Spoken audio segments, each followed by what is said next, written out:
कल एक बड़ा फैसला आया और आज नजरसानी अपील दायर हो चुकी है, जैसे कि कल आज़म नज़ीर तारड़ साहब ने कहा था, और साथ ही साथ अता तारड़ और तलाल चौधरी और दीगर जो वफाकी वज़रा हैं वो मुख्तलिफ मौक़ों पर गुफ्तगू भी करते हैं। अता तारड़ साहब का मैसेज बड़ा क्लियर है कि ज़रा थोड़ा एहतियात करें, जल्दबाजी ना करें। और वो जो एक जुमला हम पनामा के दिनों में सुनते थे कि मिठाई पहले ना खा लें, तो वो उसी किस्म का जुमला आज उन्होंने दोहराया भी है कि थोड़ा तहम्मुल के साथ, सब्र के साथ धीरज रखिए। अलबत्ता सुप्रीम कोर्ट ने इमरान खान को शिफा इंटरनेशनल अस्पताल मुंतकिल करने का डेफिनेटली कल हुक्म दे दिया है। हुकूमत ये कहती है कि इलाज होगा, ज़रूर होगा, लेकिन सवाल ये है कि कहाँ होगा। और शायद आज की जो असल कहानी है, वो जो सवाल है वो इमरान खान की सेहत से ज़्यादा कानून की तशरीह और हुकूमत के अंदर सामने आने वाले मुख्तलिफ लहजे, अंदाज, तराकीब, तरतीब उससे मुतालिक है। पाकिस्तान के जेल कवायद इस सब बहस में समझ लेना बहुत ज़रूरी है। ये जो कायदे हैं ये बिल्कुल वाज़ेह करते हैं कि कैदी सज़ा याफ्ता हो या फिर ज़ेर समात भी हो, ज़ेर तफ्तीश हो, ज़ेर हिरासत हो, उसकी जो जिस्मानी और जहनी सेहत है उसकी ज़िम्मेदारी रियासत की और जेल के तिब्बी निज़ाम पर आयद होती है। पाकिस्तान प्रिजन रूल्स 1978 यानी जिसे हम जेल मैनुअल कहते हैं हरफ आम में, उसके रूल नंबर 187 के मुताबिक, 197 के मुताबिक, अगर किसी सज़ा याफ्ता या फिर ज़ेर समात कैदी को ऐसा ऑपरेशन या खुसूसी इलाज दरकार हो जो जेल के अंदर मुनासिब तौर पर फराहम ना किया जा सके, तो उसे जेल से बाहर सिविल हस्पताल मुंतकिल करने का बाकायदा तरीक़ाकार मौजूद है। अच्छा, इस कानून में ज़ाहिर है सिविल हस्पताल लिखा गया है, लेकिन सब रूल 1 में ऑपरेटिव वर्डिंग जेल से बाहर हस्पताल की है, जो यहाँ पर इबहम को पैदा करती है। कानून निजी हस्पताल को नाम लेकर ना ही इजाज़त देता है और ना ही साफ अल्फाज में इसे मना करता है, ममनू करार भी नहीं देता। और यही वो कानूनी तशरीह है कि जिस पर हुकूमत कह रही है कि मामूल का कानूनी तरीक़ाकार सरकारी सिविल हस्पताल है और शिफा इंटरनेशनल वाले हिस्से पर सुप्रीम कोर्ट से हम तरमीम मांगेंगे। ज़ाहिर है ये हुकूमत का इख्तियार है, हक़ है, और वो ऐसा कर सकती है, अदालत का दरवाज़ा खटखटा सकती है। लेकिन सवाल ये है कि बात यहाँ तक आई क्यों है कि उन्हें अस्पताल ले जाना पड़े, जेल से बाहर ले जाना पड़े। ये डेफिनेटली अहम सवाल है और यही बानी की बहनें कर रही हैं, PTI रहनुमा कर रहे हैं। वकला पूछते हैं कि क्या सब कुछ जेल मैनुअल के तहत हो रहा था? अगर हो रहा था तो फिर तबीयत इतनी ख़राब क्यों हुई है, यहाँ तक मामलात पहुँचे क्यों हैं, मुलाकातें क्यों नहीं होती रहीं? जेल मैनुअल का ही रूल नंबर 977 है जो कि मेडिकल अफसर को कैदी की जिस्मानी और जहनी सेहत का जिम्मेदार बनाता है। रूल 981 बीमार कैदी के रोज़ाना मुआयने और ज़रूरत पड़ने पर हस्पताल दाखिले की इजाज़त देता है, जबकि जो रूल नंबर 982 है वो ये कहता है कि अगर जेल का माहौल या बर्ताव कैदी की जिस्मानी या जहनी सेहत को मुतासर कर रहा हो तो मेडिकल अफसर इसकी तहरीरी इत्तला सुप्रिटेंडेंट को दे और फिर मुनासिब कार्रवाई भी हो। क्या ऐसा हुआ या नहीं हुआ, ये भी एक डेफिनेटली बहुत अहम सवाल है। सबसे अहम जो रूल है वो है 197, जिसके मुताबिक अगर ऐसा कोई खुसूसी इलाज दरकार हो तो फिर जेल में मुनासिब तौर पर फराहम ना की जा सके अगर ये सहूलत, तो फिर कैदी को जेल से बाहर हस्पताल में मुंतकिल किया जा सकता है। इसके लिए हुकूमती और इंस्पेक्टर जनरल की मंजूरी का तरीक़ाकार भी वज़ा है और हंगामी हालत में सुप्रिटेंडेंट फौरी कदम भी उठा सकता है। यहाँ एक बारीक कानूनी सवाल पैदा होता है। इस रूल का जो आप कह लीजिए टाइटल है वो सिविल हस्पतालों से मुताल्लिक़ है और हुकूमत इसी बुनियाद पर कहती है कि इलाज सरकारी हस्पताल में होना चाहिए, लेकिन कवायद की जो लैंग्वेज है, राइटिंग है, उसमें निजी हस्पताल पर कोई ऐसी क्लियर पाबंदी भी नज़र नहीं आती, जिससे बहस फिर वहीं पर दोबारा ख़त्म भी हो जाती है। और यही वजह है कि सुप्रीम कोर्ट ने बुनियादी हक़ ज़िंदगी, सेहत को सामने रखते हुए शिफा इंटरनेशनल का नाम लिया, क्योंकि PTI की दरख्वास्त भी यही है, फैमिली की दरख्वास्त भी यही है। मेडिकल बोर्ड तश्कील देने का हुक्म है, ज़ाती मौलिज को शामिल करने का और मुकम्मल जो मेडिकल रिकॉर्ड है वो पेश करने का हुक्म है। इस बीच हुकूमत कहती है मिनवान अमल होगा, कुछ लोग कहते हैं कि जनाब साजिश हो रही है, कुछ लोग कहते हैं कि हमें हस्पताल चेंज करवाना है। तो हुकूमत बेसिकली शायद कन्फ्यूजन का शिकार है या एग्जैक्टली वो इसमें से अपने लिए जो अब मैक्सिमम हासिल कर सकती है वो यही है, हम हस्पताल चेंज करवा लेंगे तो हमारा ये एक आप कह लीजिए कि विन विन केस हो जाएगा कि देखें हमने इलाज भी करवाया, हमने सहूलत भी दी अपने मुखालिफ को, और ज़ाहिर है अस्पताल हमारी मर्ज़ी का होगा। शायद वो समझते हैं कि शिफा इंटरनेशनल से बेहतर वो किसी सरकारी अस्पताल को मैनेज कर लेंगे। इस बीच वो 28वीं तरमीम वाला मामला है, नए एडमिनिस्ट्रेटिव यूनिट्स को लेकर PTI क्या करेगी, PTI के सामने क्या शर्तें हैं। लेकिन एक इत्तला या ख़बर यह आ रही है या ये अंदाज़ा लगाया जा रहा है कि इस फैसले पर अमल ही नहीं होगा, ये मखसूस नशिस्तों के फैसले की तरह रह जाएगा या वो पंजाब और खैबर पख्तूनख्वा में इलेक्शन वाले फैसले की तरह रह जाएगा। इन डिटेल इसको डिस्कस करने के लिए मुझे ज्वाइन कर रहे हैं माजिद निज़ामी साहब और एहतशामुल हक साहब। आप दोनों हज़रात का बहुत शुक्रिया। निज़ामी साहब, मैं आपकी इजाज़त से ज़रा एहतशाम साहब को इंगेज करता हूँ, क्योंकि कल इन्होंने कहा कि ऑल इज़ वेल, लेकिन अब जो नून लीग का रद्द-ए-अमल है उसको देख के लग ये रहा है कि नून लीग या तो सरप्राइज़ हो गई है या फिर सभी सरप्राइज़ हैं और सुप्रीम कोर्ट ने सबको सरप्राइज़ किया है। लेकिन एहतशाम साहब, सुप्रीम कोर्ट अचानक इतने अरसे बाद सबको सरप्राइज़ नहीं कर सकती, तो ऑल इज़ वेल है तो फिर नून लीग इतना क्यों रद्द-ए-अमल दे रही है? देखिए वो कहा जा रहा है इस्लामाबाद में कि गवर्नमेंट कॉट ऑफ गॉड, और आपने देखा पहला जो आप कहना चाहिए था रवैया था या पहला बयान आया तारक फजल चौधरी साहब का, बैठ के उन्होंने असम्बली में दिया, उसने कहा जी there is nothing wrong in it, और ये तो बिल्कुल मेनोन इस पर अमल किया जाएगा और prime minister has no authority to change it. उसके बाद आपने देखा रात तक जो इतलात मिली, जो लोगों से बातें हुई, अनब होना शुरू हो गए। आज प्रेस कॉन्फ्रेंस था तारक की भी और दलाल चौधरी की भी हुई, उससे भी उससे भी लग रहा है कि मामला जो है ना वो शायद गवर्नमेंट को पता नहीं था कि ये होने जा रहा है। देखिए 2-3 चीज़ें बड़ी अहम हैं, बल्कि ख़बरें बड़ी अहम हैं, मैं आपको बता दूँ। अब ये मंडे वाले दिन अवैध ये चीफ जस्टिस अफरीदी साहब के पास से पूरा इख्तियार था कि ये 3 बंदों का बेंच वो ख़ुद बना लें या वो लाइक माइंडेड जजों के ज़रिए बना दें। अभी ये जो 3 बंदों का बेंच बनाया गया था, उनमें शाहिद बईद, नईम अख्तर अफ़गान, ये दोनों बड़ा वाज़े तौर पे लगता है कि टिल्ट किसी और तरफ है। मुख्तार की बात कम सुनते हैं। तीसरे साहब हैं इश्तियाक इब्राहिम साहब। अब ये बात ये हो रही है कि जी अगर ऐसी बात होती तो ये तो काम याया अफरीदी के ज़रिए हो सकता था, एक नया बेंच बन सकता था, वो ख़ुद बीच में बेंच में आ जाते और उठा के फेंक देते इसको, लेकिन ऐसा नहीं है। अब ये कहा जा रहा है कि लफ्ज़ यूज़ किया गया, मेरी इत्तला है कि सियासी रियायत है और इसको एतमाद साजी का कदम करार दिया जा रहा है, और दूसरा वैध इसको नाम दिया गया कि सियासी मामलात को अदालती फ्रेमवर्क में डाल दिया गया है। अभी इसको आप थोड़ा सा इस अंदाज से देखें कि 2025 तक हुकूमत को कोई परेशानी नहीं थी, कोई थ्रेट नहीं था पीटीआई के लिए, तो अब क्यों हो गया? उसकी वजह, बुनियादी वजह जो है कि पीपल्स पार्टी ना, देखें ये एक अनफिनिश एजेंडा है अवैध इस्टेब्लिशमेंट का कि कम वक्त में ये नए इंतज़ामी यूनिट बनने ही बनने हैं या लोकल गवर्नमेंट का निज़ाम बहाल होना है। पीपल्स पार्टी तो तलवार निकाल के बाहर आ गई है, वो तो कहते नहीं मानते, हुकूमत छोड़ देंगे। कल बिलावल भुट्टो की बड़ी भरपूर तकरीर आपने असम्बली में सुनी, वो भी खिलाफ थी। पीटीआई के साथ जो बिहाइंड द सीन मुज़ाकरात हुए हैं वो मैं आपको बता सकता हूँ। ये काम शुरू हुआ था नवंबर-दिसंबर में पिछले साल, जब मुलाकात हुई थी मोहसिन नकवी की बैरिस्टर गौहर के साथ और सुहेल आफरीदी के साथ। उस तक उबैद उनको कहा गया था कि आप 3-4 महीने खामोश हो जाएं, आप जलसे जुलूस करें, लेकिन लॉन्ग मार्च करना, लंबे लंबे धरने करना ये छोड़ दें। उस वक्त से लेके अब तक आप देख लें, जो एक धरना होता है वो 7-8 बजे तक होता है, डाले के बाद ख़त्म हो जाता है। ये पहली मरतबा इन्होंने कहा था कि जी हम 27 सितंबर को लॉन्ग मार्च करेंगे।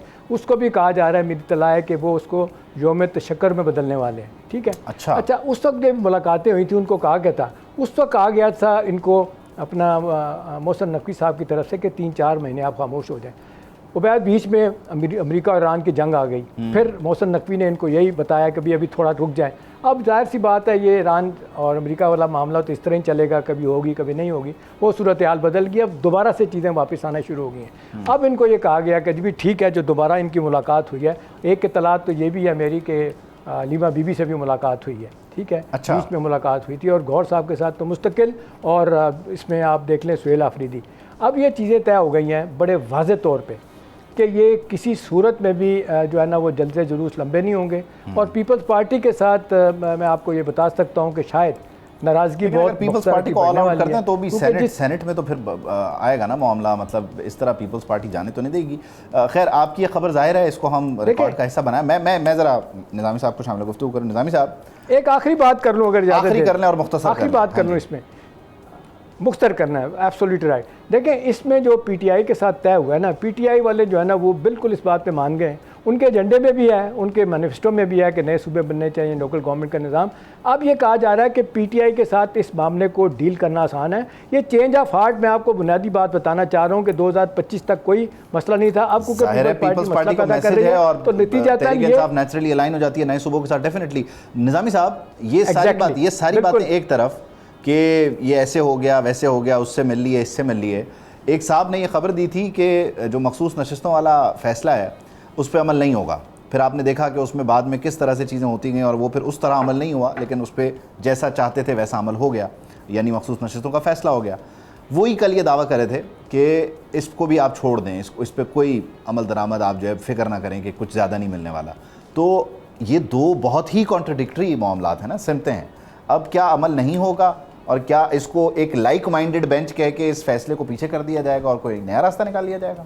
बहुत शुक्रिया। चूँकि पाकिस्तान एक तरक्की पजीर मुल्क है और उसमें इस हवाले से चीज़ें और इदारे मुस्तहकम और मुतवाज़न फैसलों पे नहीं चलते, बल्कि चीज़ों को इंडिपेंडेंटली आइसोलेशन में भी हम नहीं देखते। तो इस कॉन्टेक्स्ट में जब हम इस चीज को देखते हैं, कल की बड़ी अहम डेवलपमेंट थी, तो उसमें भी हमें एक पूरी टाइमलाइन नजर आती है और कुछ इफ्स एंड बट्स भी नजर आते हैं जो उस अदालती फैसले से कनेक्टेड हैं। ये जो आपने बात की कि दो राय बिल्कुल मौजूद हैं और दोनों मुतजाद हैं, तो ये फर्क हमें आने वाले दिनों में बिल्कुल नजर आएगा और ये हो सकता है कि फर्क बड़ा होता जाए और कुछ क्वार्टर्स में इस हवाले से अगर कुछ तब्दीलियां होती हैं तो फिर हमें ये देखने को मिलेगा कि ये पूरी की पूरी जो एक हिकमत अमली है इसके अंदर तब्दीली आएगी। उसकी वजह ये है कि जो इस वक्त का टॉप एजेंडा है वो नए इंतजामी यूनिट हैं और उसको स्टैंडर्ड बनाते हुए नीचे जितनी भी पॉलिटिकल चेंजेस रिक्वायर्ड हैं वो की जा रही हैं। और उसकी बुनियादी वजह यह है कि Tehreek Insaf anti establishment party के तौर पे कभी भी सामने नहीं आई।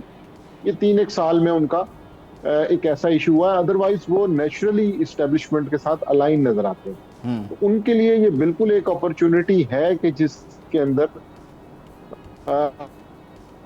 वो अपने आप को एक बेहतर और यहाँ पर वो अपने लिए एक अच्छी ऑफर जो है वो हासिल कर लें। ये बात दुरुस्त है कि इसमें रुकावटें बहुत हैं, एक पूरा का पूरा हल्का, एक पूरा का पूरा दायरा इसके खिलाफ है और इसी वजह से हमने देखा कि कल से मुख्तलिफ किस्म के बयानात आए और आज जो है वो नजर सानी की दरख्वास्त भी दायर की और तासुर ये दिया गया कि शायद जिस तरह ये फैसला किसी के इल्म में आए बगैर हुआ है। तो मैं तो इस चीज से इत्तफाक नहीं करता, मुझे ये चीजों की कंटिन्यूएशन में नजर आती है, उस टाइमलाइन के अंदर बिल्कुल नजर आ रही है और इसी वजह से आने वाले दिनों में इसको मुंसलिक किया जाएगा नई एडमिनिस्ट्रेटिव यूनिट्स। और इसमें मुझे इसमें एक चीज़ आप दोनों हजरात की इजाज़त है कि इसमें नून लीग को ये मैसेज देने के लिए कि जी आपको फिक्र करने की ज़रूरत नहीं है, उनकी अपील पे जो उन्होंने बहुत ही बारीक सा नुक्ता निकाला है कि जी प्राइवेट अस्पतालों का जिक्र नहीं है जेल मैनुअल में, तो शायद एहतशाम साहब ये सरकारी अस्पताल की तरफ मोड़ दिया जाए, वो भी राज़ी, ये भी राज़ी और सारा कुछ हो भी अदालतों के ज़रिए रहा होगा। देखिए उबैद, आपने कल एक चीज़ नोटिस की थी कि जब पहला एक ज़बानी फ़ैसला आया था तो उसमें उन्होंने कहा था कि ये 26 सितंबर तक रह सकते हैं, यानी एक महीना पूरा। लेकिन रिटन ऑर्डर में ये कहा गया है कि नहीं, ये मामला मेडिकल बोर्ड पे छोड़ दिया गया है। वो अगर फैसला करते हैं कि जी हफ्ते 10 दिन में ठीक हो गए हैं तो he can be send back to Adiala jail. एक ये भी है, एक ये देखें। दूसरा इसमें मेरा ख्याल है जो कैच है ना, बहुत बड़ा कैच है, वो ये है कि हुकूमत के लिए कोई ऐसा परेशानी नहीं है।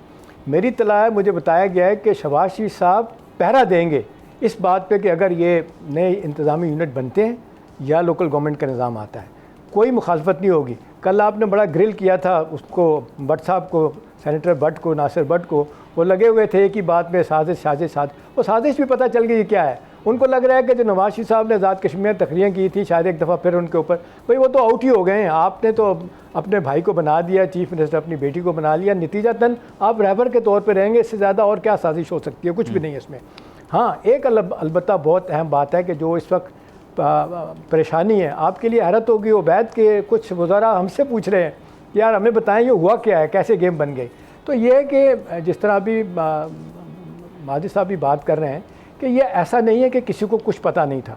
हाँ, ये ज़रूर हुआ है कि ये एक जिसको कहना चाहिए कि फ़ैसला ऐसा है कि जिसकी तवक्को PMLN नहीं कर रही थी, क्योंकि आमतौर पे आप लोग यही कहते हैं पीपल्स पार्टी PMLN तो यही कहते हैं ना, बानी PTI का वहाँ नहीं है।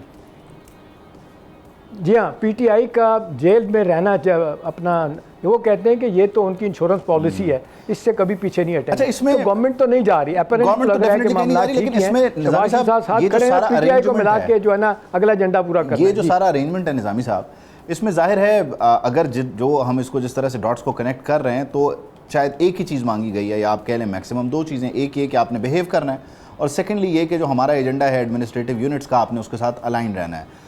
दूसरी तरफ पाकिस्तान तहरीक इंसाफ के ऊपर बोझ बहुत है, यानी उन्होंने इस मेडिकल रिपोर्ट को सियासी मकासद के लिए इस्तेमाल नहीं करना, उन्होंने बयानबाजी नहीं करनी।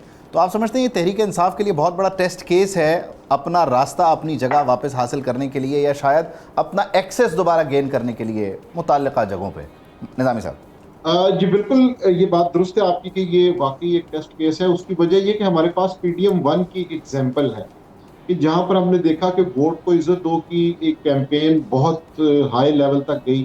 उसके बाद हमने ये देखा कि मरियम नवाज शरीफ का जो ट्विटर अकाउंट है उस पे एहतियात बरतना शुरू की गई और उसके बाद बयानबाजी भी आहिस्ता आहिस्ता मध्यम होना शुरू हो गई। तो ये पाकिस्तान में फॉर्चुनेटली या अनफॉर्चुनेटली एक पूरी टाइम लाइन है जिसके ऊपर अमल करके चीज़ों को बेहतर किया जाता है। अब तहरीक इंसाफ में इस वक्त सबसे बड़ा मसला ये कि यहाँ पर दो ग्रुप्स या दो राय मौजूद हैं और दोनों बहुत वोकल हैं, बड़ी स्ट्रांग हैं।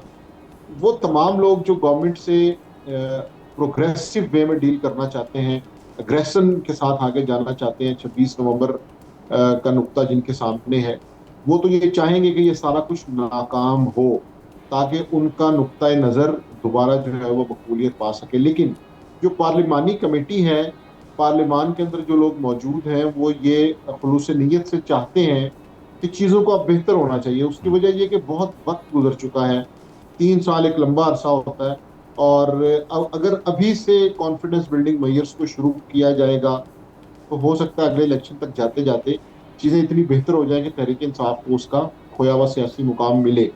तो ये बिल्कुल तहरीक इंसाफ का एक मुकाबला बाहर की सियासत से भी है और अंदरूनी तौर पे भी तहरीक इंसाफ में इस वक्त ये मसला है। लेकिन चूंकि खैबर पख्तूनख्वा की गवर्नमेंट और पार्लिमानी पार्टी इस वक्त यकसू हैं और एक स्ट्रेटेजी लेके चल रहे हैं, तो मुझे लग रहा है कि अभी तक वो प्रिवेल करेंगे और वो चीज़ों को बेहतर अंदाज में करने की कोशिश। लेकिन इसमें एहतशाम साहब, इसको ज़रा अगर हम मुख्तसरन बयान करें तो अगर ये मुफाहमत, डील, एग्रीमेंट, अरेंजमेंट किसी भी चीज़ पे जाते हैं तो तहरीक इंसाफ का जो हार्ड कोर नज़रियाती वर्कर है वो तो खुद अपनी क़यादत पर तनकीद शुरू कर देता है। तो for the face of it इनको वो मुज़ाहमत वाला भी एक चैप्टर खुला रखना होगा।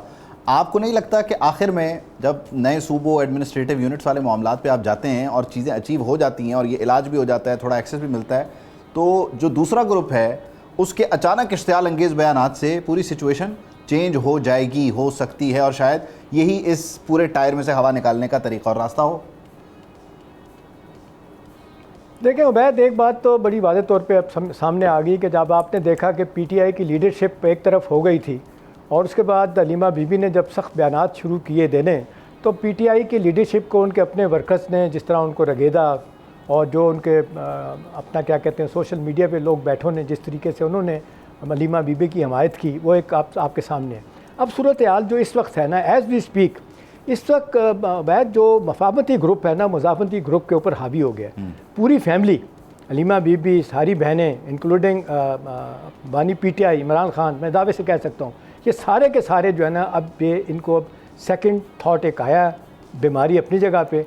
अब उनको पता चल रहा है कि भी ये गोल्डन अपॉर्चुनिटी है कि सियासी धारे में वापस आने के लिए में ये सब कुछ करना ज़रूरी है। आखिरी बात इसमें ये है कि ये जो लेके गए हैं सुप्रीम कोर्ट में कि जी ये तो जेन मैनुअल के ख़िलाफ़ है, तो वहीं से कुछ इतलात मुझे मिली है। वो कहते हैं कि 2019 में जब नवाज साहब लंदन गए थे तो क्या ये जेल मैनुअल के मुताबिक था? ये सब कुछ कहाँ लिखा हुआ है कि जी एक कैदी जो है ना सज़ा याफ्ता शख्स 50 रुपये के स्टैम्प पेपर में। मैं इधर ही आना चाह रहा था, शुक्र है कि आप बात को यहाँ ले आए। मैं आप दोनों से इस पर टेक चाहूँगा। पैटर्न अभी देखें, निज़ामी साहब ने कहा PDM 1 और फिर वो मुज़ाहमत थी, फिर मुफाहमत में कन्वर्ट हुआ, ट्विटर खामोश हुआ और फिर मामलात। क्या ये पहला कदम बानी PTI को बाहर ले जा सकता है? क्या वो कुछ अरसे के लिए खामोशी से बाहर जाएंगे? पहले आप एहतशाम साहब मुख्तसरन। देखिए उबैद, ये तो बात मैं आपको बता सकता हूँ कि जो PTI के जितने लोगों से मेरी मुलाकात हुई है वो तो इस बात पे तो एग्री करते हैं कि जी अपने सॉफन जो किया स्टैंड हमने, उसका तो एक नतीजा ये निकल सकता है कि अगर खामोशी 2 महीने की जो मोहसिन नकवी साहब कह रहे हैं कि सितंबर तक आप खामोश रहें, तो ये बनी गाला तो बुशरा बीबी को भी और नवाज साहब, इनको इमरान खान साहब को भी भेजा जा सकता है। बाहर भेजने वाला मामला जो है ना, वो कतई तौर पर बानी PTI तैयार नहीं है। उनको पता है कि बाहर जाने का तो मतलब अपनी सियासत खत्म करना। ये एक बहुत बड़ा लीप है। हाँ, स्टेप बाय स्टेप होगा जो कुछ भी होना है। निज़ामी साहब, आपकी क्या कैलकुलेशन, आप समझते हैं ऐसा होगा या खुद बानी PTI इस ऑप्शन को ऑप्ट नहीं करेंगे? मुख्तसरन मेरा ख्याल है कि पाकिस्तान के अंदर मामलात हल करने की कोशिश होगी, लेकिन इत्तेमाद की बड़ी तारीख है। उसकी वजह से मुझे ये बड़ा एक नाजुक मामला लगता है कि मामला अपने अंजाम तक पहुंच जाता है तो ये एक सियासी मोजा मैं इसे कंसीडर करूंगा। उससे नीचे इसे मैं नहीं देखता क्योंकि इसमें मुश्किलात बहुत हैं। ठीक है, बहुत शुक्रिया माजिद निज़ामी साहब, बहुत शुक्रिया एहतशाम साहब। सब्सक्राइब करें और बेल दबाएं ताकि कोई खबर रह न जाए।